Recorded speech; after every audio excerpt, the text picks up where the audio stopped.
بسم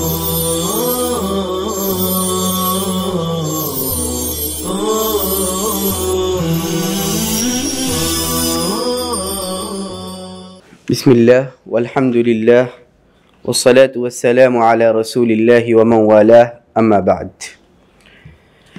أيها السادة، موضوعنا اليوم كيف نقوم بتنفيذ البرامج الجديدة ونكلف الطلاب بنشاطات مختلفة.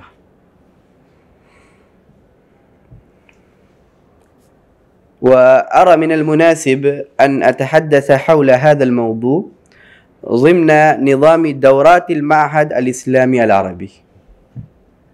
فالمعهد الإسلامي العربي الذي قد أنشئ قبل 10 سنوات تقريبا، والخلفية لتأسيسه أن والدي الكريم محمد شرف عالم القاسمي الكريم حفظه الله ورعاه حينما سافر إلى الحج في أول مرته بعدما درس القواعد النحوية والصرفية 20 سنة، فوصل إلى الحرمين الشريفين ورأى هناك الأشياء الكثيرة، فأراد أن يتكلم باللغة العربية، خاصة حينما شارك في الدروس أو لقي أئمة الحرمين الشريفين أو غيرهم من العلماء. فحينما حاول فلم يستطع أن يعبر عما في ضميره بطريقة صحيحة،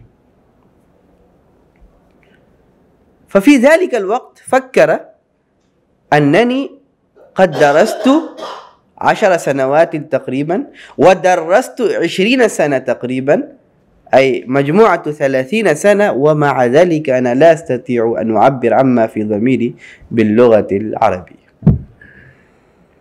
وهذا التفكير حثه وحرضه ورغبه وشجعه على أن يكون كل عمل له بعد ذلك لخدمة اللغة العربية وحفظها وصيانتها ونشرها. وفي ذلك الوقت دعا أمام الكعبة المشرفة أن يوفقه الله تبارك وتعالى بخدمة اللغة العربية، واتصل بي هاتفيا وأمرني أن أركز عنايتي باللغة العربية، وكنت آنذاك في الصف العربي الأول. وبعد ذلك مرت الأيام والدهور، وأبي أسس جامعة لهذا الغرض، لتكون دراسة اللغة العربية من الصف الأول الابتدائي لا من الصف العربي الأول. فأنشأ الجامعة وأسسها وبدأ النظام، ولكن لم يستطع الأساتذة الذين توجد فيهم الكفاءات لتدريس اللغة العربية من البداية، فواجه صعوبات، وبين أمامي هذه الصعوبة. ففي ذلك الوقت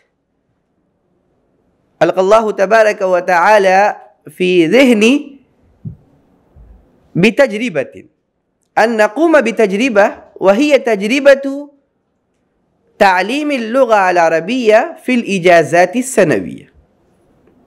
وهكذا بدأت الدورة الأولى في منطقة بعيدة عن التسهيلات، خالية من الكهرباء، وفي فصل الصيف. وهذا النظام بدأ بأستاذ، أي كنت كأستاذ، وفي ذلك الوقت كنت طالبا في دار العلوم التابعة لندوة العلماء. وكان هناك 3 طلاب صغار، ولكن بدأ هذا النظام، وفي السنة الثانية ازداد عدد الطلاب، فكان هناك عدد الطلاب 15 و3 أساتذة. هكذا في النهاية عقدت الدورة السابعة في منطقة غجرات، وقد شارك فيها 200 طالب تقريبا من أنحاء الهند كلها، بل من خارج الهند كذلك. فبالتجربات أو بالتجارب التي مررنا بها والأعمال التي اخترناها لتثقيف هذه الدورة ولتطوير هذه الدورة، حتى تجربنا أثناء هذه الدورات بالأعمال والنشاطات والبرامج يزيد عددها عن 30 بل يصل إلى 40. والتقديم الخطب جزء واحد من تلك الأشياء. فحينما المعهد أولا يقوم بتعيين المدرسة أو الجامعة لعقد دورتها السنوية، كما المعروف لديكم في هذه السنة ستعقد هذه الدورة في الجامعة الإسلامية دار العلوم وقف ديوبند، وفي السنة الآتية إن شاء الله لو وفقنا الله تعالى ففي هذه الجامعة إن شاء الله. فهكذا يتم تعيين الجامعة، ثم تنشر الإعلانات مع التفاصيل، والطلاب الراغبون يسجلون أسماءهم، وبعد ذلك تتم عملية الانتخاب والاختبار، لأن المقاعد تكون محدودة والأسماء تكون كثيرة، فتتم هناك عملية الانتخاب. وحينما تبدأ الدورة والطلاب يحضرون للمشاركة فيها، فأول عمل يكلفون به هو كتابة الطلب، كتابة الطلب كما قمنا هنا أيضا. وهذا العمل ليس عمل رسمي فقط، بل الطلب يتعلق به أعمال كثيرة، مثل تعليمهم كيفية كتابة الطلب، والثاني اختبارهم بذلك الطلب.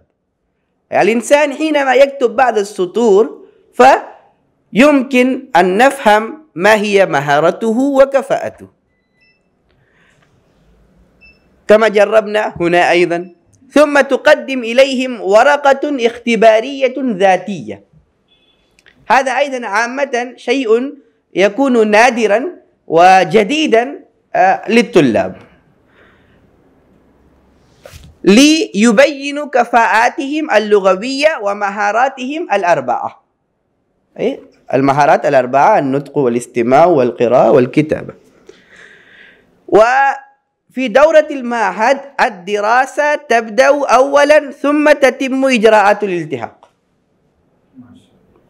أولا تبدأ الدراسة، حضر الطالب في اليوم الأول بعد صلاة الفجر، بعدما يفرغ من تلاوة القرآن في 5 دقائق، أي في تلاوة سورة ياسين، بعد تبدأ دراسته بحصة الحوار والمناقشة، وإلى الآن ما تم التحاقه، فهو يشارك في الحصة. والحصة الأولى تكون للحوار والمناقشة بعد صلاة الفجر على الفور، وهذه الحصة لا تكون في الصفوف ولا في الأبنية، بل تكون خارج الصفوف والأبنية في الحديقة أو في الساحة. لماذا؟ لئلا يغلب النوم. وهذه الحصة تبدأ بالحوار بين الطالبين، كما فعلنا هنا، الحوار حول السيرة الذاتية، الحوار حول الأعمال اليومية، وكذلك الحوار حول القرية، الحوار حول الجامعة. هذه حوارات. وبعد أسبوع تكون المحادثات، محادثة من جانبين. في الحوار يقدم الطالب عن قريته، والطالب الآخر هو يقدم عن قريته وجامعته وأعماله اليومية وسيرته الذاتية. في المحادثات هم يتحادثون على سبيل المثال اللغة العربية أو اللغة الإنجليزية أيهما أحلى، ليست نظرية واعتقادا بل استخداما واستعمالا. وكذلك الحياة البدوية أو الحياة المدنية وما إلى ذلك، الموضوعات الطلاب يرغبون فيها ولا يحتاجون إلى المطالعة. ثم في الأسبوع الثالث نزيد في الأفراد والطلاب، أي نضيف فيه الطالب الثالث ونعطي الموضوع له 3 جوانب مثل الفصول: فصل الصيف وفصل الربيع وفصل الشتاء، أيهما أحسن لديك؟ أو السفر بالقطار أو السيارة الشخصية أو الحافلة أو الطيارة، أيهما أفضل؟ فهذا الموضوع له 4 جوانب. هذا في الأسبوع الثالث. وفي الأسبوع الأخير ننتقل من المحادثة إلى المناقشة، والمناقشة جماعية في الأحزاب، والمناقشة أيضا لهذه الموضوعات ولكن في صورة الأحزاب. فهكذا نتقدم. وبعد هذه الحصة الأولى، وبعد فترة الفتور تكون حصة المحاضرات، وهنا نحاول أثناء الفطور وأثناء الغداء وأثناء العشاء حتى الطلاب يذهبون إلى المطعم، ولكن تكون المراقبة الشديدة عليهم لئلا يتكلموا أي لفظ بغير اللغة العربية. وفي اليوم الأول يعلن أنكم ستتكلمون باللغة العربية فقط، ولو تتكلموا بأي لفظ غير العربية فتكون عليكم الغرامة 10 روبيات ثم 20 هكذا. ففي أسبوع واحد تتكون البيئة. فبعد ذلك تكون حصة المحاضرات نقدم فيها المحاضرات المفيدة حول الموضوعات المختلفة، وهذه الموضوعات عندنا، وخاصة نريد أن نبين في هذه المحاضرات الأشياء الأساسية تسهل عملية تعلم اللغة العربية، مثل الفرق بين اللغة والأدب. عامة الطلاب هم لا يعرفون ما هو الفرق بين اللغة والأدب، فهكذا هناك محاضرات في الأدب، فموضوعات اللغة العربية، ما هو الأدب وأقسام الأدب، ثم ننتقل، هذا نبذة يسيرة من هذه الأشياء، وبعد ذلك خصائص اللغة العربية التي ذكرنا من قبل هكذا. ولو يأتي أي ضيف فنقدمه ليقدم محاضرته. وهذه الحصة تكون حصة جماعية يجتمع فيها كل طالب، سواء كان عددهم 100 أو 200 لا بأس، يجتمع فيه مثل الاجتماع الصباحي كما يكون في المدارس، الاجتماع الصباحي أو الدعاء الصباحي، كذلك يجتمع فيه كل واحد وتقدم فيه الإرشادات والتوجيهات السديدة المفيدة لتكون الدورة مفيدة. وبعد ذلك تكون حصة تدريس النصوص، الحصة الثالثة تدريس النصوص، تقسم فيها الطلاب إلى 3 طبقات. وأنا أقول أن التفريق بين الناس هذا ليس بصحيح في الإسلام، ولكن هنا هذا ضروري. الطبقة أي المستوى المبتدئ والمتوسط والمتقدم، تعين فيها الكتب حسب مستوى الطلاب، مثل قصص النبيين والقراءة الراشدة للمبتدئين، وإذا هبت ريح الإيمان للمتوسطين، والطريق إلى المدينة للمتقدمين. ولعلكم تتعجبون أن هذه هي الحصة التي يستخدم فيها الكتاب، وليست هنا أي حصة أخرى يستخدم فيها أي كتاب، بل هذه الدورة كلها تكون بغير أي كتاب وبغير أي قاعدة، ولكن مع ذلك تكون فائدة. وفي هذا أيضا هذه الكتب التي نعين في تدريس النصوص، في هذا أيضا الأستاذ له خيار، لو يرى مناسبا أن يقدم نصا آخر ويدرسه فله الخيار أن يفعل كذا. وبعد ذلك وكذلك المقصود لو عين أي كتاب فالمقصود تفهيم الكتاب ليس تكميل الكتاب، ولو درس صفحة واحدة.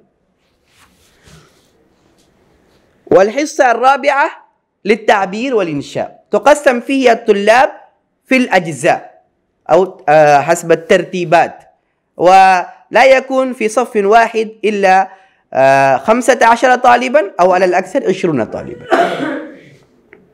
وفي هذا أيضا خيار للأستاذ أن يدرس حسب ما يراه مناسبا ومفيدا للطلاب.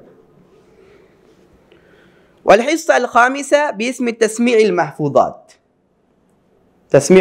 تقدم فيها الأشياء للحفظ يوميا ثم تسمع. ونقدم في هذه الحصة الأشياء التي تتعلق بالحصص الأخرى، كما في اليوم الأول قلنا أن يقدموا سيرتهم الذاتية، ففي حصة تسميع المحفوظات الأستاذ يأتي ويقدم الألفاظ المتعلقة بالسيرة الذاتية. وفي التعبير والإنشاء أيضا الأستاذ يحاول أن يقدم أمامهم التعبيرات المتعلقة بالسيرة الذاتية. ثم تكون الفترة للغداء وصلاة الظهر والقيلولة قبل رمضان أي في شهر شعبان لإعداد الدروس، والفترة لهذه الأعمال مع إعداد الدروس. ثم تكون الحصة السادسة لتفسير الآيات الكريمة وشرح الأحاديث النبوية. وفي هذه الحصة لا بد على كل طالب كل يوم أن يقدم تفسير آية وشرح حديث، والتعيين يكون من قبل يوم، والأستاذ يبين، ثم كل طالب يقدم تفسير الآية وشرح الحديث كل يوم. ثم تكون حصة التمثيلات. التمثيلات معناه الأعمال العملية، سنبين في نهاية الكلام إن شاء الله عز وجل. ثم تكون الفترة لمذاكرة الدروس إلى صلاة العصر. وبعد صلاة العصر تكون حصة لنصف ساعة باسم تسميع القصص. يقدم فيها الطلاب الفكاهات، الأشياء المضحكة أو الحكايات أو القصص أو الألغاز وما إلى ذلك. فنحن نعرف جيدا أن الوقت بعد صلاة العصر وقت حرج ضيق جدا، وخاصة للطلاب ولكل واحد، ولكن مع ذلك الطلاب يشاركون في هذه الحصة بكل رغبة. بعد صلاة المغرب ثم تكون فترة لنصف ساعة للتنزه ولقضاء الحوائج الضرورية ولشراء الحاجيات وما إلى ذلك. وبعد صلاة المغرب الطلاب يطالعون الكتب والرسائل الصغيرة، ولا بد لكل طالب أن يطالع كتابا واحدا كل يوم على الأقل. وهناك ترتيب أنه يجمع ثم يسأل بعض الأسئلة ثم يأخذ كتابا جديدا. ولو فرغ من مطالعة الرسالة فهو يكمل المذكرة أي ما فعل في اليوم الكامل، ثم يذهب إلى الأستاذ ويقوم بإصلاحه وتصحيحه، وهذا من مسؤولية أن يقوم بهذا العمل كل يوم، ولا بد أن يكون توقيع الأستاذ وإلا لا يعتبر به.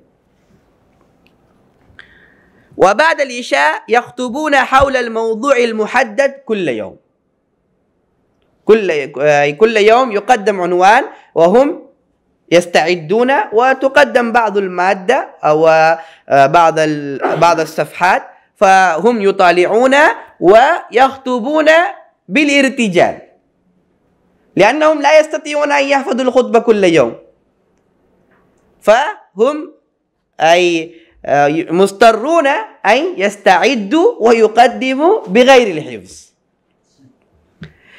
وفي نهاية الأسبوع الأول تكون الحفلة الافتتاحية بالعربية، والطلاب يكتبون تقريرها، تقرير أي ريبورت، وقبل ذلك يبين لهم كيف كتابة في حصة التعبير والإنشاء الأستاذ يبين كيف تكتبون التقرير، فهم يكتبون.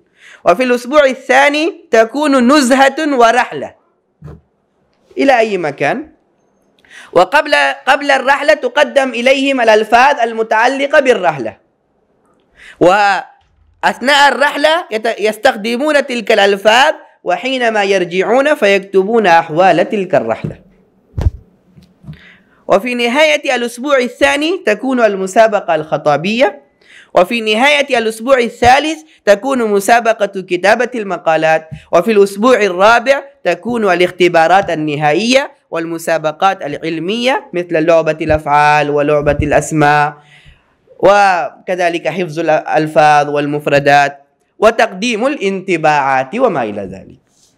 فهذا هو نظام شهر واحد، وهكذا يصل عدد النشاطات والبرامج إلى 30، بل الآن قد وصل إلى 40. والنتيجة أن الطلاب ونحن أيضا الأساتذة حينما نخرج من المدرسة ونرجع من الدورة ونكتري السيارة ونأتجر السيارة فنقول للسائق كم تأخذ بدل أن نقول كتنا لوجي.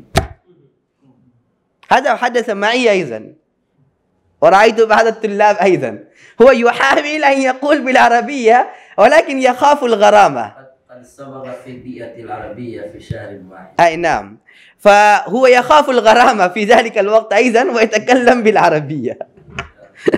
والطلاب عامة حينما يقدمون انطباعاتهم فهم يظهرون في انطباعاتهم أنهم حصلوا على الفوائد في مجال النطق والمحادثة، لا أقول في عمل آخر، ولكن في مجال النطق والمحادثة ما لم يحصلوا عليها في سنوات ماضية. والآن بحمد الله هناك عدد كبير من الطلاب والمتخرجين حصلت لهم البراعة للتعبير عما في ضمائرهم نطقا وكتابة. فهذا هو النظام. فهكذا قد عددت هذه الأشياء فوصل العدد إلى 40، مثل كتابة الطلب. أولا كتابة الطلب أي تعليمهم ثم التمرين لكتابة الطلب حول الموضوعات المختلفة، وبعد تقديم الخطب، تقديم الانطباعات.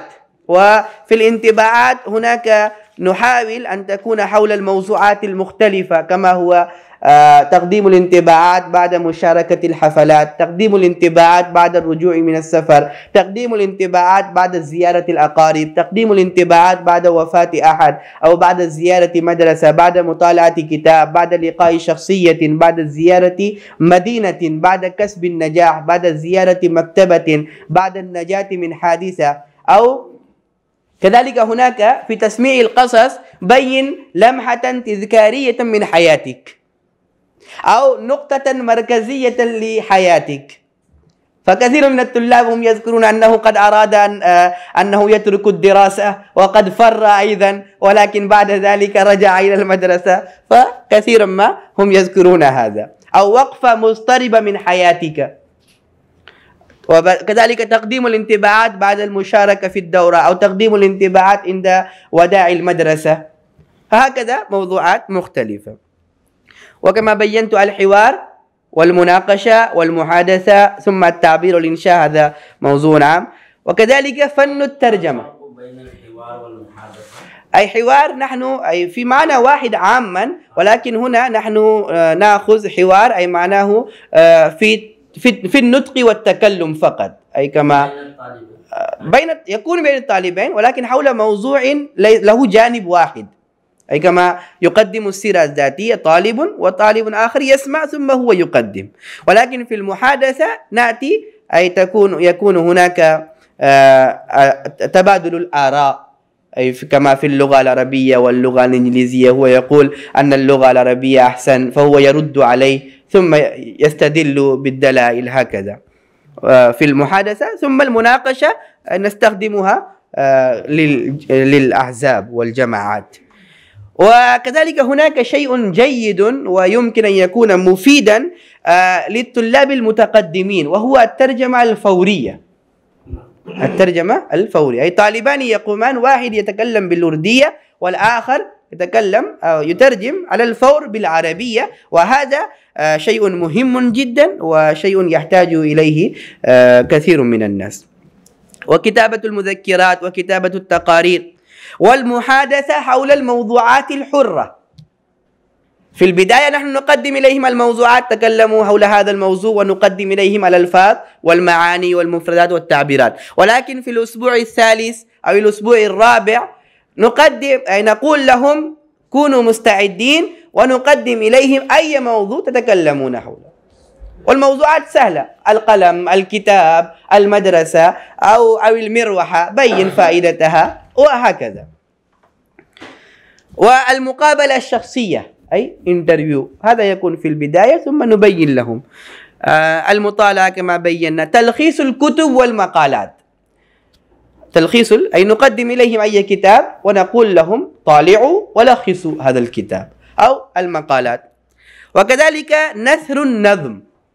نثر النظم أي نقدم إليهم نظما أو شعرا ونقول لهم اكتبوا في صورة مقالة. والمحاضرات حول الموضوعات كما بينا. المحفوظات من القاموس أي من القاموس المفرد المصور، نقدم كل يوم حول موضوع الألفاظ المهمة التي يستخدمونها في موضوعات أخرى. وكذلك التعبيرات، الأمثال، وكما بين تدريس النصوص. ثم الاختبار الذاتي يكون بدائيا، ثم يكون في كل أسبوع. بعد كل أسبوع الطالب يقوم باختباره الذاتي ويسجل أرقامه ودرجاته. فمن هذا نفهم ما هو التغير الذي حدث في كفاءاته ومهاراته. ثم الحكم، المصطلحات، وكذلك الأبيات. نقدم الأبيات التي يستخدمونها، مثل نريد أن نبين حول أهمية الكتابة فنبين بعض الأبيات حول الكتابة أو علو الهمة وما إلى ذلك. ولعبة الأفعال ولعبة الأسماء كما ذكرنا من قبل وتجربنا هنا أيضا. كتابة أحوال الرحلة. الخطب المرتجلة، في الأسبوع الثاني أو الثالث نقدم الموضوعات على الفور من تلك الموضوعات أو موضوعات أخرى. تسميع القصص والتمثيلات، وكذلك إجراء بعض القواعد المهمة للمبتدئين الذين يواجهون الصعوبة فيها. هذا للمبتدئين فقط. وتفسير الآيات الكريمة وشرح الأحاديث النبوية. وكذلك هناك قسم التعريف بالأدباء، والتعريف بالخطباء، والتعريف بالشعراء، وكذلك التعريف بالكتب الأدبية، والتعريف بالقواميس والمعاجم، وكتابة المقالات، وكتابة البحوث، وكتابة الإعلانات. هذه الأشياء كلها نموذجا. وكذلك نقدم بعض الفيديوهات من المحاضرة وما إلى ذلك. وأخيرا نأتي إلى موضوع التمثيلات. التمثيلات معناه يسمى بالإنجليزية activities، أي نشاطات يمكن أن نقول، أي معنى نقدم إليهم الألفاظ والتعبيرات ثم هم يقومون بتلك العملية في الصف. كما قدمنا الألفاظ والتعبيرات حول القطار، فهم جماعة من الطلاب يقوم ويبين كيف حجز التذكرة وماذا فعل وما هي الإجراءات التي أكملها. وفي الأخير يأتي تمثيل رائع بديع جدا، وهو تمثيل طبخ الطعام. تمثيل طبخ الطعام في صورة مجموعات، ونبين لهم أولا، وبعد ذلك هم يعدون بأنفسهم، لا نقول لهم شيئا، هم يعدون بأنفسهم ويقدمون برنامجهم بكل طريقة حسنة حتى نغتبط بهم. وفائدة هذا التمثيل أنهم بهذا التمثيل الواحد والعمل الواحد يحفظون المفردات حول 6 أو 7 موضوعات فقط لتقديم هذا التمثيل، تمثيل طبخ الطعام. لماذا؟ أولا هم يحتاجون إلى القدور والأواني، فلا بد أن تكون معانيها محفوظة لديهم، وأي الأدوات المنزلية، وبعد ذلك الطعام، ثم الخضروات، ثم التوابل، الفواكه، الثمار. فهذه 6 موضوعات على الأقل يحتاجون إليها لإعداد هذا التمثيل. وخاصة هذه التوابل وكذلك الأدوات المنزلية. هذه الموضوعات ومفردات هذه الموضوعات عامة لا تأتي في الكتب ولا في المطالعة ولا في المذاكرة. فلذلك الطالب حينما يدخل في المطبخ أو يدخل في البيت وهو يريد أن يتكلم باللغة العربية فكل لفظ يواجهه كصعوبة. ونحن نعرف أن ألفاظ التوابل صعبة جدا، كزبرة وكركم وفلفل أسود وما إلى ذلك، فكمون، ألفاظ صعبة. ولكن الآن هو يضطر أن يحفظ ويقدم. فإن شاء الله في هذا الوقت نرى نموذجا لهذا التمثيل ونكتفي بهذه الكلمة.